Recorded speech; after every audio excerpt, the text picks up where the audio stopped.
అవి సొసైటీలో పెద్ద తీవ్రమైన పాపాలుగా అనిపించవు, కానీ అవి చాలా తీవ్రమైన పాపాలు. మనం పాపం అనగానే ఏమనుకుంటామంటే సిగరెట్ కాల్చడం, సినిమాలు చూడడం, మందు తాగడం, వ్యభిచారం, ఎక్సెట్రా ఎక్సెట్రా. అవి పాపాలే. అవి పాపాలకి పరాకాష్ట. కాకపోతే అవి పాపాలుగా అనగానే మనకు డెఫినేషన్ అది కనబడుతుంది, కానీ అవే కాదు. నీ లైఫ్లో, మన లైఫ్లో తెలియకుండా మనతో దోబూచులాడే భయంకరమైన పాపాలు ఉన్నాయి. అవి మన ఆధ్యాత్మిక జీవితాన్ని పాడు చేస్తాయి. సుమారు ఒక 6-7 ఉన్నాయి. అవన్నీ నేను చెప్పను, కానీ అందులో ఒక్క భాగం మాత్రం మీకు చెప్తాను. వీలైతే మా ఛానల్ ఫాలో అవ్వండి, ఆ భాగాలన్నీ అందులో చెప్తాను. మేము ఫాలో అవ్వడం మా ఇష్టం, అంటే మీ ఆత్మీయ జీవితం మీ ఇష్టం. సరే, ఏది ఏమైనా ఆ కోపాల లిస్టులో, పాపాల లిస్టులో కోపం అన్నది ఒకటి ఉంది. కోపం అనేది కూడా పాపమే, గుర్తుపెట్టు. కోపం పాపం అంటే ఈ మధ్య చాలామంది ఫ్యాషన్గా ఏం చెప్తున్నారంటే నాకు కోపం ఎక్కువ అండి నడుతుంది. ఎలా ఉంది చెప్తున్నా, నాకు పాపం ఎక్కువ అండి అన్నట్టు ఉంది. చాలామంది ఒక డిగ్నిటీలా చెప్పుకుంటారు దాన్ని, చాలామంది అది గౌరవంలా చెప్పుకుంటారు దాన్ని, చాలామంది అది ప్రౌడ్గా ఫీల్ అవుతారు. నాకు కోపం ఎక్కువ అండి అంటే, కోపం ఎక్కువైతే బైబిల్ ఏముందో తెలుసా? ఒక క్రైస్తవుడు కోపపడొచ్చా? మిమ్మల్ని అడుగుతున్నాను, ఒక ఆత్మీయ జీవితంలో ఉన్నవాడు కోపపడొచ్చా, కోపపడకూడదు? చెప్పాలి. సంతూరు మమ్మీలా చూడకండి, చెప్పండి. కోపపడొచ్చా, కోపపడకూడదు? చెప్పాలి. రెండవసారి కోపపడకూడదు. కానీ విషయం మీరు గమనించండి, బైబిల్ కోపపడడానికి పర్మిషన్ ఇచ్చింది, కోపపడ్డానికి పర్మిషన్ ఇచ్చింది, కానీ దానికి షరతులు వర్తిస్తాయి. అసలు ఎలా దీన్నంటే మీరు గమనించండి, సహోదరుడి మీద కోపపడొద్దన్న బైబిలే కోపం పాపం అని కూడా బైబిల్ చెప్తుంది. రెండవది, మన కోపం ఎందుకు వస్తుందో మనకు తెలియాలి, ఆ కోపాన్ని ఎలా డీల్ చేయాలో తెలియాలి. కోపాన్ని సరిగ్గా డీల్ చేయకపోతే స్నేహాలు ఎగిరిపోతాయి, కోపాన్ని సరిగ్గా డీల్ చేయకపోతే కాపురాలు ఎగిరిపోతాయి, కోపాన్ని డీల్ చేయడం నీకు రాకపోతే సంఘాన్ని చేతులారా పాడు చేసుకుంటావు, కోపాన్ని సరిగ్గా డీల్ చేయడం రాకపోతే పరిచర్య చేయడం నీ వల్ల అవ్వదు, కోపాన్ని సరిగ్గా డీల్ చేయడం రాకపోతే నేను అడుగుతున్నాను, జరగాల్సిన మంచిని కూడా జరిగించకుండా నీ లైఫ్కు నువ్వే బంధాలు అడ్డుకట్లేసి పాడు చేసుకుంటావు. అంటే కోపంతో మేలు ఉంది, కోపంతో అన్నిటికన్నా ప్రమాదం ఎక్కువ. ముఖ్యంగా కాపురాల్లో భార్య భర్తల మధ్య గొడవలు వచ్చినప్పుడు ఆయన చెబుతాడు, 2 నిమిషాలు నన్ను వదిలేలా. ఆ టైంలో ఆ టైంలో జోరేగలాగా వచ్చి ఆ చెవులు ఏదో చెప్పకూడదు, గ్యాస్ అయిపోయింది, సరప అయిపోయింది, ఇంకా చెప్పండి ఏమున్నాయో, కరేపాకు అయిపోయింది, చెప్పుకోకుండా టైం వదిలేయాలా. 2 నిమిషాలు వదిలే అన్నాడు, వదిలే. నిజంగా ఆ 2 నిమిషాల తర్వాత ఆయన కూల్ అయిపోతాడు, ఆ 2 నిమిషాల తర్వాత ఫ్రీ అయిపోతాడు. కొంతమంది మనసు ఏం బాగాలేదు, టీ పెట్టు అంటాడు, ఆ టీ పెట్టే. ఆ టైంలో కోపం ఏంటో నీకు అర్థం, నీ భర్త కోపం ఏంటో నీకు తెలియాలి, నీ కోపం ఏంటో నీకు తెలియాలి, నీ భార్య కోపం ఏంటో తెలియాలి. మీ కోపాలు మీకే తెలియకపోతే నేను అడుగుతున్నాను, మీ పిల్లలకి ఏం అర్థమవుతుంది? మీ పిల్లలకే మీ కోపాలు ఏంటో తెలియకపోతే సొసైటీకి మీ ఫ్యామిలీ అంటే ఏం అర్థమవుద్ది? అసలు మీరేంటో, మీ బలహీనతలు ఏంటో మీకు అర్థం కాకపోతే దేవుని ఎదుట ఆత్మీయ జీవితాన్ని ఎలా రన్ చేయగలం? అసలు ఏమున్నాయి వీటి సందర్భాలు? అసలు బైబిల్ని జాగ్రత్తగా మనం చూడగలిగితే కోపం విషయంలో పలుమార్లు నష్టపోయిన దంపతులు ఉన్నారు, పలుమార్లు నష్టపోయిన ప్రవక్తలు ఉన్నారు, పలుమార్లు నష్టపోయిన నీతిమంతులు ఉన్నారు, పలుమార్లు వాళ్ళ జీవితాన్ని పాడు చేసుకున్న భక్తులు ఉన్నారు. కానీ కోపపడిన ప్రతిసారి మనం సమర్థించుకునే కారణాలు చెప్తే ఏమంటే, మనం కోపపడిపోతాం, ఆ కోపంలో ఏదో ఒక నష్టం చేస్తాం, కొట్టడమో తిట్టడమో, నోటికి ఎంత మాట వస్తే అంత మాట అనడమో, ఆ కోపంలో ఏదో ఒకటి అంటాం, అనేసిన తర్వాత దానికి బోర్డు ఎక్స్ప్లెనేషన్ ఇస్తాం. ఆ వివరణ ఏంటంటే, అసలు నేను ఎందుకు కోపపడ్డానంటే అని సాగదీస్తా చూసారా, అదే దరిద్రం. గుర్తుపెట్టు, నువ్వు ఎందుకు కోపపడ్డావు ఇప్పుడు ఎక్స్ప్లెనేషన్ కాదు, నీ ఎక్స్ప్లెనేషన్ ఇవ్వకుండానే నీ కోపం రైట్ అవ్వాలి. గుర్తుపెట్టు. ఎలా అది, దాన్ని ఎలా అర్థం చేసుకోవాలి అయిన ప్రశ్న, అసలు కోపం ఎందుకు వస్తుంది? అదేమైనా మెడికల్ ప్రాబ్లమా? కోపం ఎందుకు వస్తుంది అని అడుగుతున్నాను. అదేమైనా స్పెషల్గా ప్రత్యేకమైన ఒక వరమా? కోపం ఎందుకు వస్తుంది అని అడుగుతున్నాను. కోపం అందరిలో ఉంటుంది, కోపం వస్తుందా రాదా? ప్రతి ఒక్క నీకు వస్తుంది, నాకు వస్తుంది. నాకెవడికైనా కోపం రాదని ఎవడైనా అన్నాడంటే మరి చెప్తే నువ్వు తేడా గడ గుర్తుపెట్టుకో.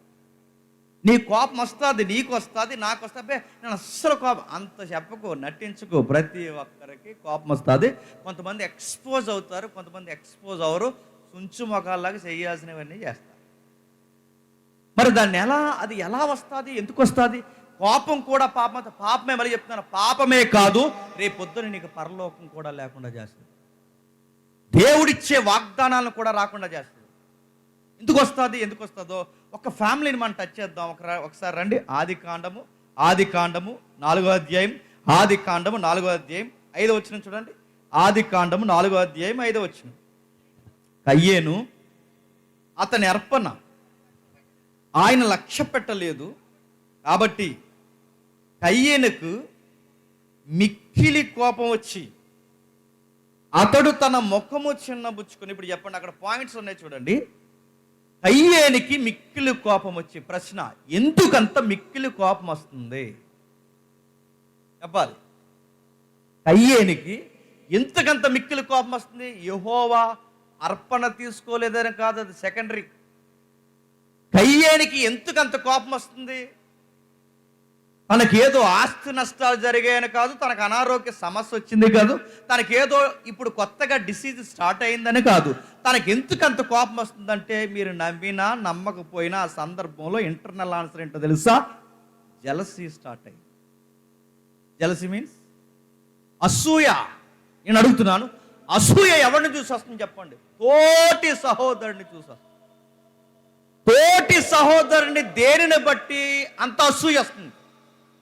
ఆ మనిషి దేవుడికి నచ్చాడు, ఈ మనిషి దేవుడికి నచ్చలేదు. ఆ మనిషి ఆశీర్వదింపబడుతున్నాడు, ఈ మనిషి ఆశీర్వదింపబడలేదు. అంటే మీరు చూడండి, దరిద్రం ఏంటి చెప్పిన, పక్కోడు ఆశీర్వదింపబడితే ఏడుస్తాం. మనం గుర్తుపెట్టు.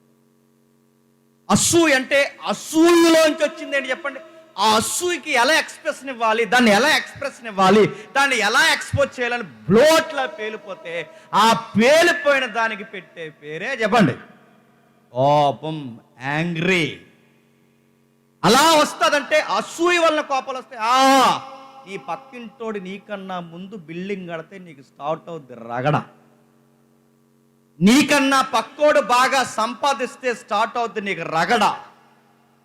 నీకన్నా ఒకడు తెల్లగుంటే నచ్చదు, నీకన్నా ఒకడు మంచి బట్టలు వేసుకుంటే నచ్చదు. మరి మేమంత కాదనకండి, ఇది అందరికీ ఉంటుంది. నీకన్నా ఎవరైనా అందంగా ఉన్నా, నీకన్నా ఎవరైనా ఎత్తుగున్నా, నీకన్నా ఎవరైనా బాగా సంపాదించినా, నీకన్నా ఎవరైనా మంచి జాబ్ కొట్టినా, నీకన్నా ఎవరికైనా మంచి మార్కులు వచ్చినా, నీకన్నా నీకన్నా నీకన్నా అప్పుడు స్టార్ట్ అవుతుంది నీకు జెలసీ. ఆ జెలసీ నుంచి వచ్చేది యాంగ్రీ, దాన్నే కోపం అంట. కోపాలు అలాగే వస్తాయంటే తెలియాలి. అందుకు అంటున్నాను, మన కోపం దేన్ని బట్టి వస్తుంది? ఎప్పుడప్పుడు మీరు గమనించండి, పెళ్ళిళ్ళలో తెగ గొడవలు అయిపోతాయి. మీరు చూడండి, పెళ్ళిళ్ళు ఎందుకంత గొడవలు అయిపోతాయి?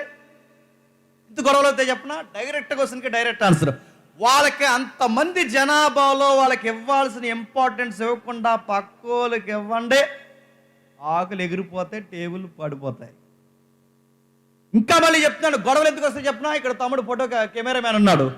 ఆ కెమెరామ్యాన్ వాళ్ళు నిలబడినప్పుడు వాళ్ళకి సరిగ్గా వాళ్ళకి ఇంపార్టెన్స్ ఇవ్వకపోయినా అక్కడ పైన ఉన్న వాళ్ళు, మీరు పక్కన ఉండండి 5 నిమిషాలని అన్నా అయ్యిందే మండపం. ఇంకా నేను మళ్ళీ అడుగుతున్నాను, ఇంపార్టెన్స్ అంటే నేను, నాది, నేను కనబడాలి, ఇది వస్తుంది. అందుకే ఆ టైంలో మన మొక్కలట ఫీలింగ్స్ మారుతాయట. అక్కడ రాశాడు చూడండి, నీ ముఖము చిన్నబుచ్చుకున్నావేమి అంటే అసూయ వస్తుంది, అసూయలో కోపం వస్తుంది. ఆ టైంలో మన ఫేస్ మారిపోతుంటుందంట. ఎలా మారిపోతుంది? మూతి పక్కపోతుంటుంది, కళ్ళు పైకి లేచిపోతుంటాయి, వాళ్ళని చూస్తుంటే నీకు ఎంత ముట్టొంకర పోతుంటుందో. ఇవన్నీ ఎవరికి వచ్చినాయి చెప్పండి? అయ్యేని గడికి వచ్చి. ఈ లక్షణాలు ఉన్నాయి లేదా చెప్పండి? ఉన్నాయి. ఎదుటోళ్ళు చూస్తుంటే పెద విరుస్తుంటావు, ఎదుటోళ్ళు చూస్తుంటే రెప్పలు ఎగరేస్తుంటావు, ఎదుటోళ్ళు చూస్తుంటే కింద నుంచి పైనుంచి చూస్తావు, ఎదుటోళ్ళని చూస్తుంటే మొఖం మార్చేసుకుంటావు, నడుతాను. ఇది దరిద్రం. మీరు నవ్వుకుంటున్నారేమో కానీ ఇది మిమ్మల్ని నరకానికి తీసుకెళ్లే యాటిట్యూడ్. గుర్తుపెట్టు, నరకానికి తీసుకెళ్తుంది. ఎదుటోళ్ళని చూసి పెదవులు ఎత్తికిరుస్తున్నావు. సరి అయిన కాజ్ ఉందా? కట్టుకున్నాడు, సరే, మనం ఎలా కట్టుకోలేకపోయాం, ఆడైనా కట్టుకుంటున్నాడు. ఎలా ఆలోచించు. మనం ఎలాగూ సంపాదించలేదు, ఆడైనా సంపాదిస్తున్నాడు, ఆడు బాగుంటే రేపొద్దున మనకి ఏదో 10 అయినాడు. ఎలాగ ఆలోచించు. అరే ఆడు బాగా నచ్చాడురా దేవుడికి, నేను ఎందుకు నచ్చట్లేదురా, వాడికి ఎలా ఉంటే నేను కూడా నచ్చుతాను కదరా. ఇలా ఆలోచించు. ముఖం చిన్నబుచ్చుకుని రకరకాల కారణాలు పెట్టుకుని నువ్వు ఎలా పడితే అలా ఆలోచిస్తే మళ్ళీ చెప్తున్నా, నీ ఆధ్యాత్మిక జీవితానికి నష్టం కలగదు. ఎలా కోపపడాలన్నా కోపం అసూయ వల్ల వస్తుందంటే కోపం అసూయ వల్లే కాదు, హెల్దీ యాంగ్రీ కూడా ఉంది. మళ్ళీ చెప్తున్నాను, ఆరోగ్యకరమైన కోపం కూడా ఉంది. అంటే ఆరోగ్యకరమైన కోపం ఏంటంటే మన కోపం ఆరోగ్యకరంగా ఉండాలి అంటే అసలు ఎలా కోపపడాలో మనకు బైబిల్ చెప్పాలి. బైబిల్ ఎలా చెబుతుంది? బైబిల్లో ఎవరు ఎలా కోపపడ్డాడో బైబిల్ చెప్పడమే కాదు, అసలు దేవుడు ఎలాంటి విషయాల్లో కోపపడతాడో బైబిల్ చెప్తాడు. దేవుడు ఎలాంటి విషయాల్లో కోపపడతాడో మనకు తెలిస్తే మనం కూడా అలాంటి విషయాల్లోనే చెప్పండి కోపపడాలి. అప్పుడు దేవుడు మనకు సపోర్ట్ ఇస్తాడు. ఎలా ఒకసారి చూద్దామా? ఒకసారి చూద్దాం. కీర్తన గ్రంథం తీయండి త్వరగా. కీర్తన గ్రంథం 7వ అధ్యాయం, కీర్తన గ్రంథం 7వ అధ్యాయం, కీర్తన గ్రంథం 7వ అధ్యాయం 11 వచ్చింది. కీర్తన గ్రంథం 7వ అధ్యాయం 11 వచ్చింది. న్యాయమును బట్టి ఆయన తీర్పు తీర్చును, ఆయన ప్రతిదినము కోపబడు దేవుడు, ఒకడును మల్లని ఎడల తన ఖడ్గమునకు పొదును పెట్టును, తన విల్లు ఎక్కుపెట్టి దానిని సిద్ధపరచున్నాడు. ఏం చెప్తున్నాడు చూడండి, ఒక్కడ మారకపోతే చెప్పండి ఆయుధాలు రెడీ చేస్తాడట, ఒక్కడ మారకపోయినా ఇల్లు ఎక్కుపడతాడట, ఒక్కడ మారకపోయినా కత్తి దూస్తాడట. అంటే మీరు గమనించండి, దేవుడు కత్తి తీస్తాడు, విల్లు తీస్తాడు. ఆయన చాలా కోపడుతుంది. ఇది రూపకలంకారం సుమా. దేవుడు కత్తి తీసాడు, నువ్వు కత్తి తీకు, అది రూపకలంకారంగా ఆయన కోపపడతాడు అనడానికి పోలికగిస్తున్నది. ఆ పోలికలో దేవుడు కోపపడతాడట. ఎలా కోపపడతాడు? ఆ 11వ వచనంలో మొదటి మాట చెప్తున్నాడు చూడండి, చదవండి ఒకసారి. న్యాయమును బట్టి కోపపడతాడు. ఇప్పుడు చెప్పండి, మనం కోపపడితే మన కోపంలో ఏముండాలి? రెండవసారి చెప్పండి, మూడోసారి చెప్పండి. మీ ఆయనకి నీకు గొడవడితే నీ గొడవలో ఎవరిది పక్షమున కోపం ఉందో చూసినప్పుడు ఆ కోపంలో నీ పక్షాన్ని ఏముండాలి చెప్పండి. అది నీ స్నేహితుడికి నీకు గొడవ అయితే నీ పక్షమున కోపం వస్తే ఆ కోపంలో నీకేముండి చెప్పు, న్యాయం ఉండాలి. నీ స్నేహమైన, సంఘమైన, సంసారమైన ఎక్కడైనా మనం కోపపడితే సొసైటీలో దేవుడు ఏంట్రా గొడవ, ఈ తగువ ఏంట్రా అని దేవుడు ఈ తగువును తాను డీల్ చేయడం మొదలు పెడితే, ఈ గొడవను దేవుడు డీల్ చేయడం మొదలు పెడితే, ఎందుకు గొడవ పెట్టుకున్నారా, ఎందుకు కోపపడ్డారు అన్నప్పుడు, దేవా నేను ఇంతకు కోపపడ్డాను అన్నప్పుడు, శబాస్ నీ పక్షం న్యాయం ఉందని చెప్పండి. దేవుడు మనకి సపోర్ట్ చేయాలి. అంటే మనం కోపపడొచ్చు అని బైబిల్ చెప్తుంది. బైబిల్ చెప్తుంది కోపపడొచ్చు. ఆ కోపంలో చెప్పండి లా మన వైపు నిలబడాలంటే గుర్తుపెట్టి న్యాయముగా ఉండాలి. ఆడు కోపపడ్డాడంటే న్యాయం ఉంటుందండి. అసూయలకి భయంకరమైన విషయాలకి, పనికి మాలిన విషయాలకి ఆడు ఎదుగుతుంటే చూసేడు, దీనికి కోపపడకూడదు. మళ్ళీ చెప్తున్నాను, మనం కోపపడితే న్యాయం ఉండాలి. ఎలా ఇంకా దాన్ని అర్థం చేసుకోవాలంటే ఎలా అంటే ఒక ఉదాహరణ చెప్తాను. త్వరగా మీరు రెఫరెన్స్ ఇంటికి వెళ్తున్నారు, చదవండి. మోసే కాలంలో నడుస్తూ ప్రజలు ఇశ్రాయేలు అలా నడుస్తూ వెళుతుండగా, సంఖ్యాకాండం 25వ అధ్యాయంలో జరుగుతుంది, ఇంటికి వెళ్తారు చదవండి. ఆ నడుస్తూ వెళుతుండగా ఇశ్రాయేలు సంబంధం కాని ఒక ప్రవక్త ఉంటాడు. ఇశ్రాయేలుకి సంబంధం కానంటే అటు యూదుడు కానీ ఇటు ఇశ్రాయేలు కానీ సంబంధం లేని ఒక ప్రవక్త. ఆ ప్రవక్త పేరు బిలాము. ఆయన ఒక అన్య ప్రవక్త, అంటే అన్యులలో నుంచి వచ్చిన ప్రవక్త. అది యెహోవా ప్రవక్తే. అయితే ఆయన విచిత్రంగా వ్యవహరిస్తాడు. ఒక రోజు రాజు ఏమంటాడంటే, అరే ఇశ్రాయేల్ జనాంగం 1 లక్షల మంది 20 లక్షల మంది ఇలా నడుచుకుంటూ పోతే శతపురుగులు తినేస్తారు మా పంటని, మా దేశాన్ని. ఆయన ఇశ్రాయేల్ వెళ్ళిపోతే వాళ్ళ కన్ను మా దేశం మీద పడితే మేము ఏమైపోవాలి? అయినా ఎలా వెళ్ళడం ఏంటి? దేవుడు వాగ్దాన భూభాగం ఇస్తే మా మీద నుంచి నడిచి వెళ్ళిపోతారా? ఈ రూట్లో వెళ్ళడానికి వీల్లేదు. అయినా వాళ్ళ సంగతి ఏంటి మేము తేల్చాలనుకుంటున్నాం. అసలు వాళ్ళతో యుద్ధం చేస్తే మనం గెలుస్తామా గెలవమా అన్నప్పుడు ఆ రోజుల్లో భవిష్యత్తు అంటే జాతకాలు చూసినట్టు దీర్ఘదర్శులతో డిస్కషన్ చేసేవారు. ఇదిగో యుద్ధానికి వెళుతున్నాం, గెలుస్తామా గెలవా చెప్పండి. దేవుడిని అడగంటే చూసేవారు. ఆ దీర్ఘదర్శుల్ని ఏమంటారంటే ప్రవక్తలు అంటారు. ఆ ప్రవక్త ఎవరున్నారని పిలిస్తే ఆ రోజుల్లో ప్రవక్త ఫేమ్ నేమ్ ఉన్నవాడు చెప్పండి బిలామును పిలిపించారా? యావయ్య బిలాము, మేము ఇశ్రాయేలు మీదకి యుద్ధం చేయాలనుకుంటున్నాం, మనం వెలిస్తే గెలుస్తామా గెలవమా అని అడిగారంటే గెలవమా అన్నాడు. అంటే వాళ్ళ దేవుని ప్రజ, వాళ్ళ జోలికి పోతే నువ్వు పోతావు నేను పోతావు. మరి ఎలా అంటే వాళ్ళకి ఎలాగైనా పనిష్మెంట్ ఇవ్వాలంటే లేదు లేదు, ఒకసారి నువ్వు ఎలాగైనా దేవుడిని అడుగు, నీవు దేవుడు నీకు ఒక వాగ్దానం ఇచ్చాడుగా, నువ్వు శపిస్తా అన్నాడు, నువ్వు దీవిస్తే దీవిస్తా అన్నాడు. ఎంత గొప్ప వాగ్దానం! అబ్రహాము లాంటి వాగ్దానం ఇచ్చాడు నీకు. నువ్వు దీవిస్తే దీవిస్తాడట, శపిస్తే శపిస్తాడు. నువ్వు ఖచ్చితంగా నువ్వు రిక్వెస్ట్ పెడితే దేవుడు ఆ కార్యం చేస్తాడుగా. మా తరపున నువ్వేమి చేస్తావంటే, అన్యురాజుని చూడక మా పక్షమున ఇశ్రాయేలుకి వ్యతిరేకంగా ఏమైనా ప్రార్థన చేయి, మీ యెహోవా ఏమైనా సెలవిస్తాడేమని అడిగితే వెళ్ళి ప్రార్థన చేస్తాడు. దేవుడు అంటాడు, తలకాయ మీద మెడకాయ ఉన్నదంట. ఇశ్రాయేలు పట్ల దేవునికి సంకల్పం ఉంది. వాళ్ళ మీదకి నువ్వు కాలు దూడడం ఏంటి? దేవుడి ప్రజల మీద కాలు దూడడం ఏంటి? వద్దయ్యా బిలాం అన్నాడు. దేవుడు వద్దన్నాడు. అటువైపు నుంచి అతగాడు ఏమన్నాడంటే, బంగారం అదిరిపోద్ది గదులు గదుల్లా. నువ్వు గనక ఇశ్రాయేల్ని చెప్పిస్తే నీకు 2 బంగారం 3 బంగారం ఆఫర్ పెంచేస్తున్నాడు. మళ్ళీ తట్టుకోలేక వెళ్ళి బిలాం అడిగాడు, దేవా అలా కాదు ప్రభు, ఒక్కసారి చూడు ఇశ్రాయేల్ సంగతి అని అడిగాడు. లంచం అన్న సంగతి దేవుడి దగ్గర మరుగు చేశాడు.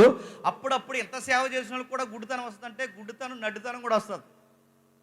డబ్బు, మళ్ళీ చెప్తాను, డబ్బు సుఖాలు ఈ దరిద్రాలు అలవాటు అయితే అంత గొప్ప సేవ చేసిన వాళ్ళు కూడా ఈ దరిద్రాలు పడతాయంటే పడతాయి. బిలాముకు పట్టింది, ఆ డబ్బు మోజు పట్టింది, ఆ డబ్బు వ్యామోహం పట్టింది. ఆ వ్యామోహం పడితే దాచేసి దేవుడు తట్టున్నాడు. దేవ వెళ్ళమంటావంటే దేవుడు ఒకసారి చెప్పాడు వినలేదు, రెండోసారి చెప్పాడు వినలేదు, ఈసారి వెళ్ళమన్నాడు. దేవుడి దగ్గర ఎప్పుడో ఒకటి నేర్చుకోండి. ఒకసారి ప్రేయర్ చేయి, జవాబు రాలేదు. రెండవసారి చేయి, జవాబు రాలేదు. మూడోసారి ఇంకా ఆయన్ని ఇబ్బంది పెట్టకు. ఇస్తావా ఇవ్వవా, ఇస్తావా ఇవ్వవా, 3 రోజుల నుంచి ఉపవాసం ఉన్నాను, ఇస్తావు ప్రభు, నువ్వు ఇస్తావు నాకు తెలుసు అనుకో. సరే నువ్వు ఏదైతే అడుగు, ఆయన ఇవ్వలేదంటే గుర్తుపెట్టుకో, అది నీకు ఏదో మంచిది కాదని అర్థం. ఆయన ఇవ్వలేదంటే గుర్తుపెట్టుకో, ఆయన ఎందుకు ఆలస్యం చేశాడంటే దాని వెనకాల నీకు మేలేదో ఉందని అర్థం. ఆయన ఆలస్యం చేస్తున్న దాన్ని ఇచ్చే ఫాస్టింగ్ ఉన్నాను ఇచ్చే, ఉపవాసంతో నేను చాలా కొట్టుమిడాడిపోతున్నాను ఇచ్చే, మోకాల మీద ఉన్నాను ఇచ్చే, మోకాల మీద నడిచేస్తాను ఇచ్చే అంటే ఇచ్చేస్తాడు. ఇచ్చేసింది ఎలా ఇస్తాడు? ఎదురుగో పెద్ద కత్తెట్టి ఇచ్చేస్తాడు. గుర్తుపెట్టుకో. బిలాం కూడా అలాగే అడిగాడు, ఏమని ఇచ్చే ప్రభు అంటే ఎల్లు అయితే అన్నాడు. ఆ ఎల్లిన వెంటనే ఆ గాడిద మీద నడుస్తున్న బిలాంకి ఎదురుగా ఏమేంటాడు చెప్పండి? పెద్ద కత్తెట్టి దేవతని నరికి పడే బిలాం అన్నాడు.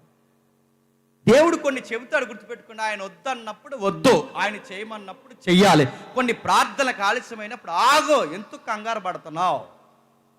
సమస్తము సమకూర్చి జరిగించేవాడు నీ పైన ఉన్నప్పుడు నీకు ఆ కంగారు దేనికి? కొన్ని ఉద్యోగాలు ఆలస్యం అవుతాయి, ఆగో. కొన్ని పెళ్లి సంబంధాలు ఆలస్యం అవుతాయి, ఆగో. కొన్ని కార్యక్రమాలు జరగమని కోరుకుంటా, దేవుడు ఆలస్యం చేస్తాడు, ఆగో. అది చర్చ్ కన్స్ట్రక్షన్ అయినా లేకపోతే పరిచర్య అయినా ఏదైనా కొన్ని చెప్తా, ఆగో. ఆయన్ని పదే నువ్వు గోజాడి గొప్ప గోజాడి ప్రార్థన చేస్తున్నాడంటే నేను మళ్ళీ చెప్తున్నాను, సావు కోరి నెత్తి మీద తెచ్చుకుంటా. గుర్తుపెట్టు. ఆయనకి ఒకసారి చెప్పావు, 2 సార్లు చెప్పావు, వదిలే దేవా, నీ చిత్తము ఎప్పుడు జరిగితే అప్పుడే నీ చిత్తము సిద్ధించుగాకను. అది నీకు మర్యాద, చెప్పండి, ఆయనకు మర్యాద, నీకు మంచిది. బిలాము తోమేశాడు దేవుడు అని నరికి పడేస్తాడు. గాడిదేమని తెలుసా? అస్సలు మీరు ప్రాఫిట్ అయ్యారు కానీ మీకు బుద్ధి లేదన్నది. మీరు ప్రవక్త అయ్యారు కానీ బుద్ధి లేదు. నేను ఎప్పటి నుంచి మీ దగ్గర నేను పరిచయం చేస్తున్నాను? ఎప్పుడైనా మీ మీద తిరగబడ్డానా? ఎప్పుడైనా మీ మీద అరిసానా? ఎప్పుడైనా రూట్ మళ్ళానా? ఇన్నిసార్లు తిరుగుతున్నానంటే మీరు మళ్ళీ నన్ను తిరగేసి నన్ను కొడుతున్నారు. నాకు వాయిస్ ఇచ్చారు కాదు, చెప్తున్నాను, వెళ్ళమంటావా? ఎదురుగాడు అన్నాడు, చూడన్నాడు. చూసిన వెంటనే బాగా వినండి, ఎన్నిసార్లు నేను తిరగబడతాను, నీ మేలు కోరే పక్కకి జరుగుతున్నాను నేను. మన కింద కొన్నిసార్లు మన కింద ఉన్న వాళ్ళు మనకు మంచి చెప్తుంటే లోకు కనబడతారు గాడిదలాగా. వాళ్ళు మనకు మంచి చెప్తుంటే లోకు కనబడతారు. ఎందుకంటే మరి ఆడు మనకు దగ్గరగా ఉండి మనకి అన్నీ చేస్తాడు కాబట్టి మనకు లోకు అనిపిస్తుంది. అలాగే చేస్తుంటే దేవుడు వార్నింగ్ ఇచ్చాడు, అర్థమైంది. ఈ తర్వాత ఇప్పుడైనా బుద్ధి రావాలి కదండి, బుద్ధి రాలేదు ఆయనకి. మళ్ళీ ఆఫర్ ఇచ్చాడు. ఈసారి పెద్ద స్కెచ్ చేశాడు, అని ట్రాప్. ఇదిగో నువ్వు ఏమీ చేయలేవు, నేను ఏమీ చేయలేను, నేను వెళితే మన కత్తి వచ్చింది, ఈసారి నువ్వు వెళితే నీ మీద మెడ మీదకి వస్తుంది, నువ్వు ఏమి చేయలేవు, నేనేం చేయలేదు. వాళ్ళని దీవించాలన్నా శపించాలన్నా ప్రపంచంలో విశ్వంలో ఒక్కరి వల్ల అవుద్ది. ఆ ఒక్కడు ఎవరో కాదు, సైన్యములకు అధిపతి యెహోవా. ఆయన తప్ప ఇంకెవరు ఏమి చేయలేరు, ఆయనతోనే చెయ్యాలంటే ఇశ్రాయేలు చేతితో ఇశ్రాయేలు కనుగుడ్డే పొడుచుకునేలాగా మనం పెద్ద స్కెచ్ చేయాలి. ఏం చేయాలి? ఏమీ లేదు, మా బ్యాచ్కి కొంచెం టెంప్టేషన్లు ఎక్కువ అన్నాడు. డీటెయిల్గా అడగండి నన్ను. మా బ్యాచ్కి ఇశ్రాయేలు పురుషులకి టెంప్టేషన్లు ఎక్కువ, ఈ బ్యాచ్ నేను అలా తీసుకొస్తాను. మీ దగ్గర స్పెషల్ టీం ఒకటి పనిచేస్తుందిగా, ఆ స్పెషల్ టీం ఎవరు? ఆ దేవాలయంలో పనిచేసే ఆడవాళ్ళు ఉన్నారుగా, వాళ్ళని అలాగ వయ్యారంగా నడవమని మా వాళ్ళు సాంగ్ గారుతారు. వాళ్ళు అలా నడుస్తుండగా వాళ్ళు అక్కడి నుంచి ఒక హాయ్ హనుమాన్ మా ఊళ్ళకి హాయి వచ్చేద్ది అంతే. ఇస్తుంది నిజంగా. హాయ్ అని అన్నారు. అక్కడి నుంచి హాయ్ అనగానే వీళ్ళు వెంటనే ఆన్సర్ చేశారు, రండి రండి మా దేవాలయానికి రమ్ము, మేము పెట్టినవి భుజించుము, రండి మనం తనివి తీర సంతోషంగా మనం ఇక్కడ ఎంత ఎంత పాపం చేయాలి అంత పాపం చేద్దాం రండి అనగానే వాళ్ళు ఆ దేవాలయానికి వెళ్ళిపోయారు. చెయ్యకూడని పని చేశారు. భయంకరమైన పని అంటే చెప్పిన విగ్రహాచారాలను మొక్కడం. ఆ మొక్కడమే కాదు, అక్కడ పెట్టినవి తినడం. అవి తినడమే కాదు, ఇంకా ఎక్కిరించే పని ఏంటంటే అదే ఆవరణంలో ఆ దేవదాసీలతో జారత్వము వ్యభిచారము చేయడం. దేవుడికి విషయం తెలిసిపోయింది, ఎందుకంటే ఆయనకి కనబడింది ఏముండదు కదండి, ఆయనకి తెలిసిపోయింది. అన్నాడు, మోజెస్ నీకు విషయం చెప్పాలి, చాలా ప్రాబ్లమెటిక్ విషయం జరుగుతుంది. వీళ్ళకి కలవడమే కాదు, వాళ్ళ పెట్టినవి తినడం, వాళ్ళ పెట్టినవి తినడమే కాదు, వాళ్ళతో వ్యభిచారాలు చేయడం, ఇలాంటి దుర్మార్గమైన చర్య ఇశ్రాయేలులో జరుగుతుంది. ఎవడెవడైతే అన్య స్త్రీలు ఆ మోయాబు స్త్రీలతో పోయారో ఆ పోయిన వాళ్ళందరినీ నిలబెట్టు, ఆ స్త్రీలను ముట్టకుండా నిలబడిన వారు ఎవరైతే ఉన్నారో వీళ్ళందరినీ నిలబెట్టు, వీళ్ళని ఎంకరేజ్ చేసిన ఆ నాయకులను అటు నిలబెట్టు, వాళ్ళకి వీళ్ళకి ఈరోజు జడ్జిమెంట్ నిలబెట్టు అన్నాడు. ఆ నిలబెట్టి చాలా ఇప్పుడు బాగా ఉన్నాడు. ఇప్పుడు ఎలా అయితే ఇంత క్రౌడ్ ఉందో ఇలాగ నిలబెట్టారు, అటు ఇటు నిలబెట్టిన తర్వాత మోజెస్ మాట్లాడుతున్నాడు, దేవా అది కాదు ప్రవ్వా, ఇలా పోతే అది కాదని ఇలా రిక్వెస్ట్లు పెడుతున్నప్పుడు దేవుడు సీరియస్ ఆన్సర్ చేస్తున్నాడు. ఆ టైంలో డిస్కషన్, జడ్జిమెంట్ డిస్కషన్, చాలా వాదోపవాదం జరుగుతున్నాయి, ఆర్గ్యుమెంట్లు. దేనికోసం ఆర్గ్యుమెంట్ జరుగుతున్నాయి? ఇశ్రాయేలు మోయాబు స్త్రీలతో పోయి వాళ్ళతో వ్యభిచారాలు చేసి వాళ్ళ పెట్టినవి తిని వాళ్ళ దేవతలకు మొక్కి భయంకరమైన కోపం యెహోవాకు తెస్తే, ఇలాంటి విషయం కొరకు ఇంత సీరియస్ డిస్కషన్ జరుగుతుంటే ఏ పాయింట్ మీద అయితే సీరియస్ డిస్కషన్ ఇక్కడ జరుగుతుందో ఈ లోపల ఒకడట ఇంకొక ఆవిడని తీసుకుని ఆ గుడారంలో పోతున్నాడట. అదే పని చేస్తాడు. మళ్ళీ ఇప్పుడు ఏం చేయాలండి? ఏ పాయింట్ మీద అయితే గొడవ అవుతుందో ఆ పాయింట్ ఇక్కడ వదిలేసి వీడు ఏమీ పట్టినట్టు మళ్ళీ మోయాబు స్త్రీని తీసుకుని వెనకాడ గుడారంలో పోతుంటే ఇంకేం చేయాలి? భయం ఉందనాలా, సిగ్గుందనాలా, అసలు బాధ్యత ఉందనాలా? దేవుడు కోపం వచ్చింది. ఆ కోపం వచ్చినప్పుడు ఆడు సంగతి తేలుద్దాం అనుకునే సమయానికి ఒక యంగ్స్టారు ఇవ్వన లేసి పరుగునొచ్చి ఒక త్రిశూలం లాంటి ఒక దాన్ని ఏమంటారు, ఈటె, ఒక ఈటిని పొడవైన ఈటెని తీసి పరుగు వచ్చి ఆ వ్యభిచారం చేస్తున్న ఇద్దరికి ఒకేసారి దించితే ఈ పొట్టలో నుంచి ఆ పొట్టలోకి వచ్చేసింది. చంపి పడేసాడు ఒకే దెబ్బకి. ఆ చంపేసిన ఆయన పేరు ఫినిహాస్. అప్పటికే లా ఉంది, ఏమని చెప్పినా నరహత్య చేయొద్దు. అప్పటికే దేవుడు లా చెప్పడేమని చెప్పినా నీ పొరుగు వాడి మీద కోప్పడొద్దు, నీ పొరుగు వాడిని అన్యాయంగా కొట్టొద్దు. ఇలాంటి లా ఉన్నప్పుడు ఇప్పుడు ఫినిహాస్ ఏం చేశాడు చెప్పండి? ఒకేసారి ఆ ఈటని తీసి పొడిస్తే ఇద్దరు ఒకే ఈట దెబ్బకి చచ్చిపోయారు. ఇప్పుడు దేవుడు వచ్చి ఏం ఫినిహాస్ ఏంటా పని అని అడిగాడా? మోజెస్ ఏంటా పని అని అడిగాడా? ఎక్కడైనా మీరు ఎవరైనా ఫినిహాస్ని ప్రశ్నించినట్టు బైబిల్లో చదివినట్టు చూడగలరా? ఎక్కడ ఉండదో. పైగా దేవుడు ఫినిహాస్ని ఏమంటాడు తెలుసా? నా మనసు నీకున్నందుకు నేను సంతోషిస్తున్నాను, నీ కోపంలో చెప్పండి న్యాయం ఉంది, నీ కోపంలో న్యాయం ఉంది. ఇప్పుడు చెప్పండి, ఫినిహాస్ కోపంలో ఏముంది చెప్పండి? న్యాయం ఉందంటే ఇప్పుడు మనం కోపపడితే మీరు బల్లాలు కట్టలు తీసి నరికేసి న్యాయం ఉంది అనకండి. అది ఆ కాలం వాళ్ళకి చెల్లింది. కానీ ఎగ్జాంపుల్ మాత్రం మీరు తీసుకోండి.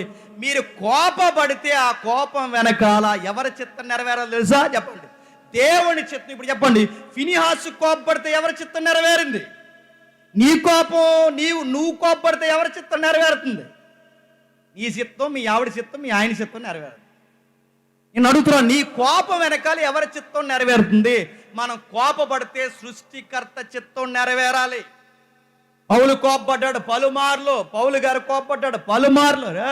ఎందుకు మీరు వాక్యాన్ని సరిగ్గా పాటించలేకపోతున్నారు? మార్కో నీకే చెప్తున్నాను, దేవుని పని ఉండగా నీకు కావాల్సిన ఇంటి పనులు కానీ పోయావు. రావద్దు సేవకు అన్నాడు అంతే. రావద్దు సేవకి. బాధ్యత లేని నీలోటోడు మినిస్ట్రీ పడవద్దు పో అన్నాడు అంతే. ఆ పో అన్నప్పుడు మళ్ళీ ఆ కుర్రోడికి వాక్యం నేర్పించి ఆ కుర్రోడిని మళ్ళీ బాగు చేసింది బర్నబా.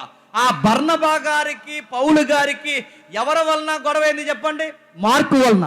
మార్కు విషయంలో పౌలు గారు ఎంతకంత కోపడ్డాడు. దేవుడు అన్నాడు, పౌలు నువ్వు తప్పు చేసావు, అలాంటి కుర్రోడిని సేవ నుంచి పంపించేసావు అన్నాడా? న్యాయముని బట్టి పౌలు కాపాడాడు. ఎందుకంటే దేవుని పని కన్నా, దేవుని కార్యాల కన్నా, క్రీస్తు కార్యాల కన్నా నీకు మిగిలిన కార్యాలు ఎక్కువైపోయాయని ఆయన తిట్టడంలో న్యాయం ఉంది. గుర్తుపెట్టు. అందుకే పౌలు గారి కోపంలో ఎక్కడ అన్యాయం కనబడదు. ఎక్కడ మీరు చూడండి, ఆ కారణాలు మనం వెతుకుతున్నప్పుడు ఆశ్చర్యకరంగా మనకు రెండవది, ఒకటి కోపపడితే దేవుని చిత్తం నెరవేరాలి. రెండవది, మత్తయి సువార్త 5:22 వచ్చిన చూడండి, త్వరగా ముగిద్దాం. మత్తయి సువార్త 5:22 వచ్చిన, మత్తయి సువార్త 5:22 వచ్చిన. నేను మీతో చెప్పినదేమనగా, తన సహోదరుడి మీద కోపపడు ప్రతి వాడును విమర్శకులో నగును. చెప్పండి, ఇందాకేమన్నాం? కోపపడచ్చు. ఎలా కోపపడాలి? న్యాయమును బట్టి. ఇక్కడేమంటున్నాడు? తన సహోదరుడి మీద కోపపడు ప్రతి ఒక్కడికి, ఇంకా వెనక ముందు ఏమీ లేదట, బంపర్ ఆఫ్ రేట్. చెప్పండి, నరకానికి పోతారు. నేను అడుగుతాను, ఎందుకు ఇప్పటివరకు న్యాయమును బట్టి కోపపడచ్చానుంది? ఇప్పటివరకు ఫినిహాస్ కోపాన్ని సపోర్ట్ చేశాడు, ఇప్పటివరకు పౌలు గారి కోపాన్ని సపోర్ట్ చేశారు. ఇప్పుడు యేసుప్రభు వారు కొండ మీద ప్రసంగం ఏమంటున్నాడు? తన సహోదరుడి మీద కోపపడు ప్రతి వాడు. ఈ కారణాలు ఏమి లేవు చెప్పండి, నరకానికి పోతాడట. ప్రతి ఒక్కరు మాట్లాడితే కోపడిపోతారు. అడుగుతున్నాను, కోపడు ప్రతి వాడు నరకానికి పోతారు. మరి నేను అడుగుతున్నాను, ఇప్పుడు మైకి సెడగొట్టినా, ఎవరైనా అడ్డంగా వచ్చి వాక్యాన్ని సెడగొట్టినా నాకు కూడా కోపం వస్తుందా రాదా? నరకానికి పోతానా అడుగుతున్నాను నేను. పోను. కానీ ఎలా పోము? అక్కడ ఆన్సర్ చూడండి, అక్కడ ఫుట్ నోట్ ఇచ్చాడు చూడండి, అక్కడ ఫుట్ నోట్ ఇచ్చాడు చూడండి. ఏంటట? నిర్నిమిత్తముగా కోపపడకూడదు. అంటే మన కోపాలు నిర్నిమిత్తంగా ఉండకూడదు. గుర్తుపెట్టుకో. స్నానం చేయని వాళ్ళలాగా అస్తమాల ఎగిరెగిరి పడకూడదు. గుర్తుపెట్టుకో. నిర్నిమిత్తంగా అంటే మన కోపానికి కారణం ఉండాలి. మరి చెప్తున్నాను, మన కోపానికి నిర్నిమిత్తం అంటే ఏ కారణం లేకుండా కోపపడడం పెద్ద గొప్ప కాదు, గొప్ప ప్రమాదం ఉంది. గుర్తుపెట్టు. కారణం ఉండాలి. కోపపడితే కారణం ఏంటి? బలమైన కారణం ఉండాలి. ఆ కారణంలో దేవుని చిత్తం ఉండాలి. ఏంటట? తన సహోదరుడి మీద కోపపడు ప్రతి వాడు కాదు. ఫుట్ నోట్ ఏంటి చెప్తున్నా? తన సహోదరుడి మీద నిర్నిమిత్తముగా కోపడు. అంటే నిర్నిమిత్తంగా కోపడితే నరకానికి పోతావు. నువ్వు నిర్నిమిత్తం కాకుండా కారణమును బట్టి కోపడితే, ఆ కారణంలో దేవుని చిత్తం ఉంటే దేవుడు నిన్ను ఆశీర్వాదకరంగా మారుస్తాడు, నీకు సపోర్ట్ చేస్తాడు. నీ గొడవలో, నీ తగాదాలో ఆ సపోర్ట్ నీకు ఇస్తాడా? ఇప్పుడు చెప్పండి, నిర్నిమిత్తంగా కోపపడకూడదు. కోప పడితే సరి అయిన కారణం ఉండాలి. ఆ కారణంలో చెప్పండి దేవుని చిత్తం ఉండాలి. మళ్ళీ చెప్తున్నాను, ఎదుటింటోడు ఇల్లు కట్టుకున్నాడనో, పక్కింటోడు ఏదో చేసుకున్నాడనో, మంచి బట్టలు వేసుకున్నారనో, ఇలాంటి వాటి వలన మీరు అసూయపడే, అసూయలోంచి కోపాలు మీరు తెచ్చుకుంటే వీటి వలన మీకు ప్రమాదమే. చెప్పండి, వాడికి ప్రమాదం. మీరు డిస్టర్బెన్స్ అవుతారు. చెప్పండి, వాడు డిస్టర్బెన్స్ అవుతారు. మరి ఎలా అంటే బైబిల్ చెప్తుంది, ఈ కోపం విషయంలో కొంచెం జాగ్రత్త. ఎలా జాగ్రత్త? ఒకసారి సామెతల గ్రంథం చూడండి త్వరగా. సామెతల గ్రంథం 16వ అధ్యాయం, సామెతల గ్రంథం 16వ అధ్యాయం 32వ వచనం. సామెతల గ్రంథం 16వ అధ్యాయం 32వ వచనం. దీర్ఘశాంతము గలవాడు శ్రేష్ఠుడు, పట్టణము కట్టుకొని వానికంటే తన మనస్సును స్వాధీనపరుచుకునేవాడు ధనుడు. మరి చెప్తాను, సీటికి మాటికి చిట్టపట్లాడేసేవాడి కన్నా చెప్పండి తన మనస్సును అదుపులో పెట్టుకునేవాడు గొప్పోడు. పట్టణాన్ని జయించిన వాడి కన్నా తనను తాను జయించిన వాడు గొప్పోడు. మనస్సును అదుపులో పెట్టుకునేవాడు గొప్పోడు. కోపాన్ని కంట్రోల్లో పెట్టేవాళ్ళు గొప్పోడు. కోపం ఎక్కడ వాడాలో మనకు తెలియాలి. ఆ కోపం దేనికి సంబంధించిందో మనకు తెలియాలి. ఆ కోపం ఏ విధంగా మనం వాడాలో మనకు అర్థం కావాలి. ఇంకా ఏం చెప్తున్నాడు? 37వ కీర్తన చూడండి ఒకసారి. 37వ కీర్తన 8వ వచనం. 37వ కీర్తన 8వ వచనం త్వరగా. 37వ కీర్తన 8వ వచనం. 37వ కీర్తన 8వ వచనం. కోపము మానుము, ఆగ్రహము విడిచిపెట్టుము, వ్యసన పడకము, అది కీడికే కారణం. బాగా వినాలి. కోపపడితే వచ్చే ఆఫర్లు ఏంటట చెప్పండి. ఎక్కువ ఆవేశపడకు, ఎక్కువగా నువ్వు ఆవేశపడి కోపపడకు. అది కోపపడితే నీకు వచ్చేది కీడే. బహిర్గతమైన కీడులు వస్తాయి, ఎదుటి వాళ్ళ నష్టాలు వస్తాయి. అప్పుడప్పుడు మీరు కోపపడినప్పుడు చూడండి, అనవసరంగా కోపపడ్డాను రా, కోపంలో చెయ్యిస్తారంట, ఇప్పుడు ఇంతవరకు వచ్చిందని ఎప్పుడైనా అనిపించిందా లేదా? దానివల్ల బయటి విషయాలు కూడా నష్టం. ఆ రోజు నువ్వు కోపపడకుండా ఉంటే బాగుండరా, చాలా విషయాలు చక్కబడిపోయినని ఎప్పుడైనా మీకు అనిపించిందా లేదా?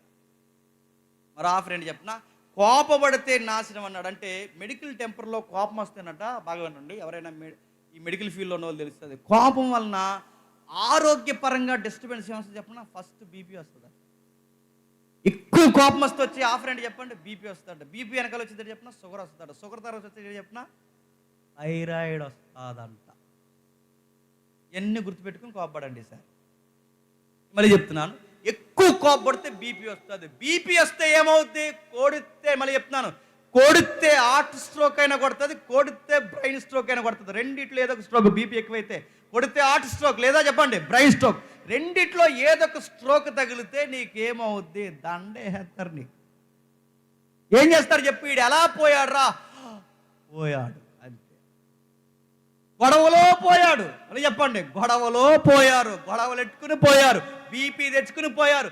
సీరియస్గా ప్రతి దానికి కోపడిన వాడు బీపీ వస్తే ముందుకు పడితే పోతాడు. బీపీ వల్ల నడుతున్నారు, బీపీ వల్ల హార్ట్ స్ట్రోక్లు వస్తే తర్వాత ఏంటి? Sugar, bumper offer. అదే షుగర్ ఏం చేస్తుంది చెప్పండి? చక్కగా తెలియకుండా లోపలుండి బుసలు కొట్టి తర్వాత దాన్ని పెరిగే కొద్దీ నీకు సిమ్టమ్స్ చూపిస్తా. ఆ సిమ్టమ్ అంటే చెప్పినా నువ్వు ఎండిపోతావు. లేదా ఈ మాట ఇది ఎవరికి జరగకూడదు, ఎండిపోతావు. షుగర్ ఫైనల్ స్టేజ్ అంటే చెప్పినా కింద నుంచి తినేయడం మొదలెడుతుంది. అంటే నీ కాళ్ళు కుళ్ళిపోవడం స్టార్ట్ అవుతాయి. ఇలాంటి వ్యాధులు ఎందుకు వస్తాయి అన్నయ్య అని మీరు నన్ను అడిగితే, కోపపడితే వస్తాయి చెల్లమ్మ, తమ్ముడు, గుర్తుపెట్టుకో. ఎక్కడ కోపపడాలో చెప్పండి, అక్కడ కోపపడండి. పెద్ద డిగ్నిటీలా చెప్పండి, నాకు కోపం ఎక్కువ అంటే పోతావు. నీకు బీపీ ఉంది చెప్పండి, త్వరలో షుగర్ ఉంది త్వరలో చెప్పండి, థైరాయిడ్ కూడా ఉంది. థైరాయిడ్ వస్తే ఏమవుతారు చెప్పండి? ఆడవాళ్ళకైతే పిల్లలు పుట్టరు, మగాళ్ళకైతే ప్రాబ్లమ్స్ ఎక్కువ అవుతాయి. బ్రీతింగ్ ప్రాబ్లమ్సే కాదు, చివరికి ఎండిపోతారు. థైరాయిడ్ లక్షణాలు అయిపోతే లావ్ అయిపోతారు, లేదా ఎండిపోతారు. అడుగుతా ఇలాంటి డిసీజ్లు అని దానివల్ల మీరు అనుకుంటారు, మా తాతకి ఎవరికి లేదే థైరాయిడ్, మా తాతకి ఎవరికి లేదే బీపీ. అంటే మీ తాతకి ఎవరికి నీకు దరిద్రం కోపం లేదు, అందుకు వచ్చిన ఈ ఆఫర్లు నీకు అన్ని. నీకు డిఎన్ఏలో ఎవరికి రాలేదే, ఈ డిఎన్ఏ ఎలా మోడిఫికేషన్ అయ్యింది, నీకు దరిద్రం వచ్చింది. మరి ఎక్కడ చూసి నేర్చుకున్నావో, ఫ్యాషన్ అనుకుంటున్నావో, ఏమనుకుంటున్నావు తెలియదు. నీకు ప్రతి దానికి కోపమే. సరే కూర అనకపోతే కోపం, సారుగా వస్తే కోపం, ఇంకా చెప్పండి ఇంట్లోకి వస్తే కోపం, బయటికి వెళ్తే కోపం, బైక్ తీస్తే కోపం, బైక్ తీయకపోతే కోపం, ఇక అన్నీ కోపం. బాగున్నావంటే కోపం, బాగోలేదంటే కోపం. ఇలాంటి వాళ్ళు ఎక్కువ కాలం బతకరండి. మళ్ళీ చెప్తున్నాను, ఎక్కువ కాలం బతకరు, వీళ్ళు త్వరలోనే చచ్చిపోతారు. అలాంటి వాళ్ళు ఎవరైనా ఉంటే వాళ్ళకి మంచి పాలసీలు కట్టండి, మనవుద్ది. డీటెయిల్గా అడగండి నన్ను. అలాంటి వాళ్ళు ఎవరైనా మీ ఇంట్లో ఉంటే వాళ్ళకి పాలసీలు కట్టండి. ఎందుకంటే వాళ్ళు త్వరలోనే ఇలాంటి పిచ్చి పిచ్చి పనులు చేస్తే ఎగిరిపోతారు. మరి ఏం చేయాలంటే సామెతలు చెప్తుంది చూడండి. ఇంకెంత ప్రమాదం ఉందో ముగిద్దాం. సామెత గ్రంథం 17వ అధ్యాయం, సామెత గ్రంథం 17వ అధ్యాయం 14వ వచనం. సామెత గ్రంథం 17వ అధ్యాయం 14వ వచనం. కలహారంభము నీటి గట్టున పుట్టు ఓట. దాని వాడిక భాష ఏంటి చెప్పనా? కలహం అంటే కోపమట. నీటి ఆనకట్ట అంటే డ్యామ్ పగిలిపోయినప్పుడు దాని ముందు మనిషి నిలబడితే, ఆ డ్యామ్ ముందు నిలబడితే ఎంత ప్రమాదమో. కలహంలో కోపం వచ్చినప్పుడు ఆ కోపిస్టుల ముందు నిలబడడం కూడా చెప్పండి. ఆ టైంలో వాడు ఏదో ఇచ్చుకుంటాడు. మనం పగిలిపోయిన డ్యామ్ ముందు నిలబడితే ఎంత ప్రమాదమో. ఓరకే ఆ బీబీ పేషెంట్ ఉంటారు చూసారా, ఇలా ఊగేసి అంటుంటారు చూసారా, వాళ్ళ ముందు ఉండకండి. మళ్ళీ చెప్పు, టైంలో ఎదురు చేస్తాడు అని మనల్ని. ఆడి కత్తి తీసిరేస్తాడు, కర్ర తీసిరేస్తాడు, లేదా మన పీకట్టుకుని కరిచేస్తాడు, ఏదో చేస్తాడు. ఆ టైంలో అక్కడ ఉండకు. సామెతల గ్రంథం ఎక్స్పీరియన్స్తో చెప్తుంది, సొలొమోను గారు చెప్తున్నారు. ఆడి ముందు జాగ్రత్త, డ్యామ పగిలిన దానికన్నా ప్రమాదం కోపిస్టుల దగ్గర ఉండకండి. ఒకవేళ అలాంటి కోపిస్టులు ఉంటే త్వరలోనే వాళ్ళతో స్నేహాలు చెప్పండి, కట్ ఇక్కడ ప్రమాదం. ఆడికి మంచి చెప్పినా చెడు చెప్పినా వాడితో ప్రమాదం. అందుకే డ్యామ్ కన్నా ప్రమాదం. మరి ఎలా ప్రభువా దీన్ని ఎలా జయించాలంటే దేవుడు అన్నాడు, కోపపడండి, ఆ కోపంలో సరి అయిన కారణం వెతకండి, ఆ కారణం నా చిత్తానుసారంగా ఉండేలా చూడండి. ఆ కోపం ఎప్పటి వరకు ఉంచుతారు? కొంతమంది ఉంటారండి, ఎప్పటి నుంచి మాట్లాడక పెద్ద గొప్ప చెప్తారు. 5 years నుంచి మాట్లాడలేదు వాళ్ళతో. 5 years నుంచి మాట్లాడు, 10 years నుంచి వాళ్ళతో మాట్లాడు. అసలు ఆ గుమ్మలోంచి మేము వెళ్ళమండి. అసలు వాళ్ళు మా ఫంక్షన్ రారండి, మేము వాళ్ళ ఫంక్షన్ అన్నారు. పోతారు త్వరలో, అడిగిపోతాడు, నువ్వు పోతావు. నడుతాం. 10 years నుంచి మాట్లాడలేదట, 5 years నుంచి మాట్లాడలేదట, 2 years నుంచి మాట్లాడలేదట. బైబిల్ ఏమని చెప్పినా, నువ్వు ఎందుకు నిన్ను నరకానికి పోవడానికి కారణాలు అడిగితే దేవుడు అంటాడు, దేవా నన్ను ఎందుకు నరకానికి పంపేసా ప్రభు అంటే దేవుడు అంటాడు, 5 years నుంచి వాడితో మాట్లాడతలేదు కదా, అందుకే వేసాను అంటాడు. గుర్తుపెట్టు. అంటే అంతసేపు ఉండకూడదు, ఆ కోపం అంటే అంతసేపు ఉండకూడదు. మరి ఏమంది మీకు తెలుసు? సూర్యుడు అస్తమించేలోపు, అభిషేకం 4వ అధ్యాయం ఉందిగా, సూర్యుడు అస్తమించేలోపు చెప్పండి కోపం పోవాలి. అంటే ఎర్లీ మార్నింగ్ స్టార్ట్ అయితే చెప్పండి ఈవినింగ్ కల్లా మర్చిపోవాలంట. ఎర్లీ మార్నింగ్ స్టార్ట్ అయితే ఈవినింగ్ కల్లా మర్చిపోవాలంట. ఆ ఈవినింగ్ కల్లా రేపు పొద్దున మళ్ళీ ఏం తెలియనట్టు మనమే వాడికి చెప్పండి గుడ్ మార్నింగ్ రా అనాల. ఆ గొడవ చూసినట్టు పిచ్చెక్కిపోతే నిన్న కదా అంత గొడవ పెట్టుకున్నారా, అది నిన్నరా, ఈ రోజురా. అలాగే ఎలాగరంటే దట్ ఈస్ క్రిస్టియానిటీ రా అనాలి. ఒరే మొన్నే కదరా ఓ తెగ తిట్టుకున్నారు, ఇప్పుడు ఎలా కలిసిపోయారు అంటే అది మొన్నరా చెప్పండి, ఇది ఈ రోజురా, అయిపోయిందిరా, సూర్యుడు అస్తమించాడురా నా కోపం కూడా చెప్పండి, అస్తమించిపోయిందిరా. అది క్రిస్టియన్ యాటిట్యూడ్, గుర్తుపెట్టు. ఒకవేళ నువ్వు క్షమించినా, మళ్ళీ చెప్తున్నా, నువ్వు క్షమించినా, నువ్వు మాట్లాడినా, వాళ్ళు బెట్టి చేసి వాళ్ళ పొగరు చూపించి నీ క్షమాపణ వాళ్ళు ఎట్టకారం చేశారో ఏమనకు, అలా వదిలే, ఏమనకు, అలా వదిలే. వాళ్ళు నువ్వు తగ్గే కొద్దీ వాళ్ళు నీ మీద అజమాయిషి చేస్తే ఏమనకు, అలా వదిలే. దేవుడు ఏమన్నా చెప్పనా, నువ్వు ముందు వాడిని ఇంటికి భోజనాన్ని పిలువు. నీ ఫంక్షన్ ఏదైనా జరిగితే ముందు ఆడికి ఒక కబురు చెప్పు, వాడిని భోజనాన్ని పిలువు. ఆడు ఎంత ప్రేమించినాడు నీకు వ్యతిరేకంగా ఉంటే ఆడికి పెడతాను నెత్తి మీద చెప్పండి నిప్పులు గొప్ప అన్నాడా లేదా? ఎనిమిస్ మీద రివెంజ్ తీసుకోవాలంటే చెప్పనా, లవ్ చేయడం వాళ్ళని అంతే. ఎనిమిస్ మన శత్రువుల మీద రివెంజ్ అంటే వాళ్ళ మీద మనం ఒకవేళ పగ తీర్చుకోవాలనుకుంటే ఏమొద్దు, భోజనం పెట్టు, ఏమనుకో, బిర్యానీ వండి పెట్టు, ఏమనుకో, హాయ్ చెప్పు, గుడ్ మార్నింగ్ పెట్టు, ప్రార్థన చేయడం కోసం దీవించండి అంతే. ఇన్ని చేసినా కానీ వాడు నీ మీద తిరగబడితే ఇంక చెప్పేది ఏం లేదు, నీ పక్షమును నువ్వేమనొద్దట. ఆడ సంగతి ఎవరు తెలుస్తుంది చెప్పండి, దేవుడు తెలుస్తాడట. మరి ఏం చేయాలి ప్రభు అని అంటే ఏమొద్దు. దేవుడు అన్నాడు ఎంత త్వరగా వాడికి సారీ చెప్తే చెప్పండి అంత మంచిది. ఒకవేళ ఎంత త్వరగా వాడిని క్షమిస్తే చెప్పండి అంత మంచిది. కోపడితే తప్పిపోతామంటే తప్పిపోతాం, క్షమాపణ అడగకపోతే తప్పిపోతామంటే తప్పిపోతాం. తప్పిపోయిన కుమారుడు సందర్భం తెలుసుగా, తప్పిపోయిన కుమారుడు సందర్భంలో తప్పిపోయింది చిన్న కుమారుడే కాదు చెప్పండి, శాశ్వతంగా తప్పిపోయింది ఎవడు చెప్పండి, పెద్ద కుమారుడు. ఎందుకు శాశ్వతంగా పెద్ద కుమారుడు తప్పిపోయాడు? వాళ్ళ తమ్ముడు తిరిగి రావడం వీడికి నచ్చలేదట. వాళ్ళ తమ్ముడు తిరిగి వచ్చినందుకు వాళ్ళ డాడీ భోజనాలు పెట్టడం వీడికి నచ్చలేదట. ఉంగరం పెట్టిన అంటే అన్ని లెక్కెట్టుకుంటాడు వీడు, ఉంగరాలు పెడుతున్నాడా, భోజనాలు పెడతాడు, అన్ని లెక్కెట్టుకుంటున్నాడు.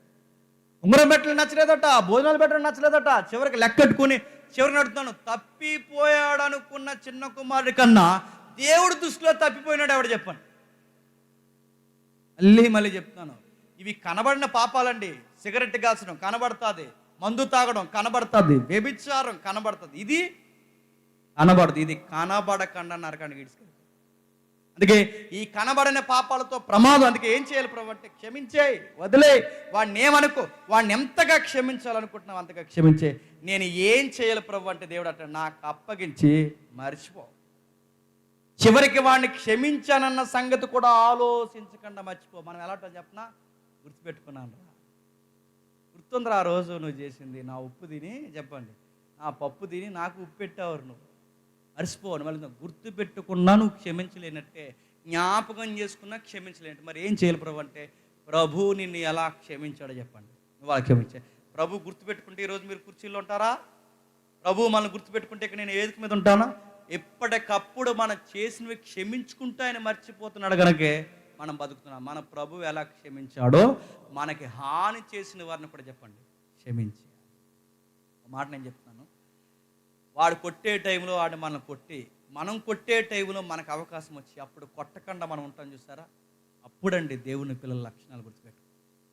ఆడు చేసినట్టు నువ్వు చేస్తే వాడికి నీకు తేడా లేదా? నీవు దేవుడు నిన్ను బట్టి ఎప్పుడు హర్షిస్తాడు చెప్పు, వాడిలాగా నువ్వు ప్రవర్తించలేనప్పుడు.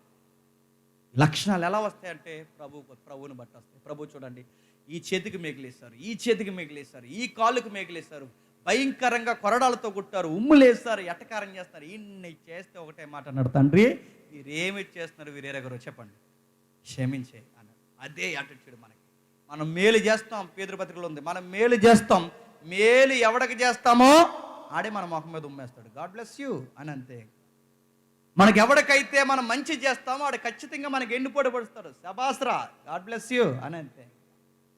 నాకు ఇలా చేస్తే నీ సంగతి వెళ్తాను అనుకో, ఏమనుకో, వదిలే, అని వదిలే. అలా వదిలేసిన తర్వాత నేను చెప్తున్నాను, ఒకరోజు చూడు, కొన్ని సంవత్సరాలు చూడు, అందరూ మర్చిపోతారు, నువ్వు మర్చిపోతావు, వాడు మర్చిపోతారు, కానీ ఎవరు మర్చిపోరు చెప్పండి? నీకు చేసిన అన్యాయాన్ని ఆయన్ని మర్చిపోడుగాక మర్చిపోడు. ఇప్పుడు చెప్పండి, అసూయను బట్టి కోపపడొద్దు చెప్పండి, ఎదుటోళ్ళు బాగున్నారని కోపపడొద్దు. ఒకవేళ అసూయ ఎక్కువైతే ప్రమాదం ఏంటి చెప్పనా, యేసు ప్రభుని చంపేయడానికి అతిపెద్ద కారణాల్లో కారణం ఏంటి చెప్పండి, అసూయ వల్ల చంపేస్తారు. అసూయ వల్ల అక్కడ పిలాతు జడ్జిమెంట్ అన్నాడుగా, అసూయ వలన ఇతను అప్పగించరని పిలాతు ఎరిగి. అంటే అసూయని బట్టి ఎవరిని చంపారు చెప్పిన, సాక్షాత్తు దేవుడిని చంపేశారు. అంటే అసూయ అంత ప్రమాదం, అసూయలోంచి వచ్చే కోపం అంత ప్రమాదం. ఆ కోపం అసూయ పెనవేసుకుంటే దేవుడి ఎదురుగా వచ్చినా చెప్పండి చంపేస్తాం, అంత ప్రమాదం. మానవుడిగా దేవుడిని చంపేశాడు, అసూయతో చంపేశాడు దేవుడిని. అందుకే చెప్తున్నాను, అసూయలుంటే ఈరోజు అడుగుతున్నాను ముగించే ముందు, ఏం సిగ్గుపడకుండా, ఏం ఆలోచించకుండా, దేవా నాకు ఎలాంటి బుద్ధి ఉంది ఏంటి ప్రభా అని దేవుడినాడు. దేవా ఒకరు బట్టలు వేసుకుంటే చూడలేకపోతున్నాను ఏంటి ప్రభా, ఇలాంటి యాటిట్యూడ్ నాకు ఉంది ప్రభా, నాకు క్షమించి ప్రభా అన్నాడు. ప్రభా ఒకరు నాకన్నా బాగుంటే నేను చూడలేకపోతే ఎలాంటి బుద్ధి ఉందేంటి ప్రభా, ఒకరి సేవలో నాకన్నా బాగుంటే చూడలేకపోతున్నాను ఎలాంటి బుద్ధి ఉందేంటి ప్రభా, నా ఎదురుగా ఒకరు కష్టపడి బంగ్లా కట్టుకుంటే చూడలేకపోతున్నాను ఏంటి ప్రభా, ఒకరు బాగుంటే నేను వారవలేకపోతున్నాను, నాకు తెలియకుండా కోపం వస్తుంది ఏంటి ప్రభా, ఇలాంటి బుద్ధి నాకు ఉందేంటి ప్రభా, ఇప్పటి వరకు అది పాపం అని నాకు తెలియలేదు ప్రభా, నా ఆయన దగ్గర కప్పుకోకుండా ఒప్పుకున్న ఏ వ్యక్తినైనా దేవుడు చెప్పండి క్షమిస్తాడు, క్షమిస్తాడు, క్షమిస్తాడు. ఇప్పుడు చెప్పండి, క్రైస్తవుడు కోపపడొచ్చా, కోపపడకూడదా చెప్పండి? ముఖ్యాంశాలు మళ్ళీ చెప్పమంటారు చెప్పండి.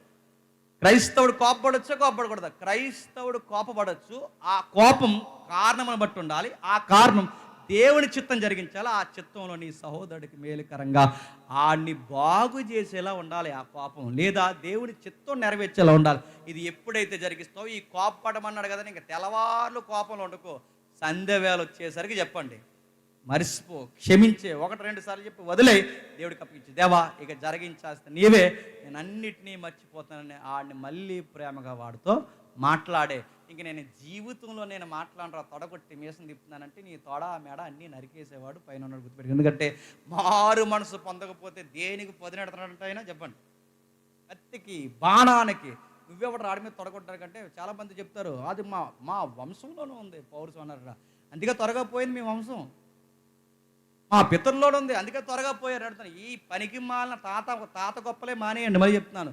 వాళ్ళు అలా కోపడే అలా పోయారు, మళ్ళీ చెప్తున్నాను. మీరు అలా కోపడితే అలాగే పోతారు, మళ్ళీ చెప్తాను. చాలు జరిగింది, క్షమించడం నేర్చుకోండి, గౌరవించడం నేర్చుకోండి, ప్రేమించడం నేర్చుకోండి. అదొక రాయల్టీ. మళ్ళీ చెప్తున్నాను, మనకి కీడు చేసిన మన దగ్గరకు వచ్చినప్పుడు వాడిని క్షమిస్తాను చూస్తే అదొక రాయల్టీ. దేవుడు మిమ్మల్ని దీవించును గాక. ఆమేన్, ఆమేన్, ఆమేన్. ప్రార్థన చేసుకోండి.